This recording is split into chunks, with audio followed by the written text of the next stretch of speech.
വിമർശനങ്ങൾക്കും വിവാദങ്ങൾക്കും ഒടുവിൽ സർക്കാർ ടൗൺഷിപ്പിൽ ദുരന്തബാധിതർ താമസം തുടങ്ങുകയാണ്. അന്തിമ പരിശോധനയ്ക്ക് ശേഷം അധികൃതർ കൈമാറിയ 1-ാം സോണിലെ ഡി ക്ലസ്റ്ററിലെ 78-ാം നമ്പർ വീട്ടിലേക്കാണ് ദുരന്തബാധിതനായ വിജയനും കുടുംബവും താമസം ആരംഭിക്കുന്നത്.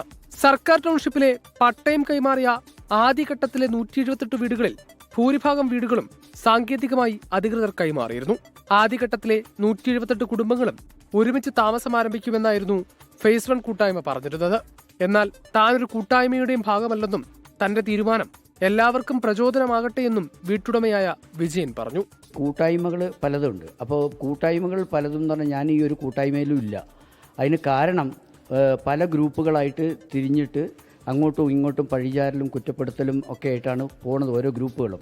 അപ്പോൾ അതിൽ പിന്നെ പാർട്ടിസിപ്പേറ്റ് ചെയ്യാൻ വേണ്ടി എനിക്ക് താല്പര്യമില്ലാത്തതുകൊണ്ട് ഞാനൊരു സെപ്പറേഷനായിട്ട് തന്നെയാണ് നിന്നത്. താമസത്തിനായി വീട്ടിലേക്ക് ഫർണിച്ചറുകൾ അടക്കം എത്തിച്ചു കഴിഞ്ഞു. ഇന്ന് പാലുകാച്ചൽ കഴിയുന്നതോടുകൂടി ഗൃഹപ്രവേശനം പൂർത്തിയാകും. 24 വയനാട്.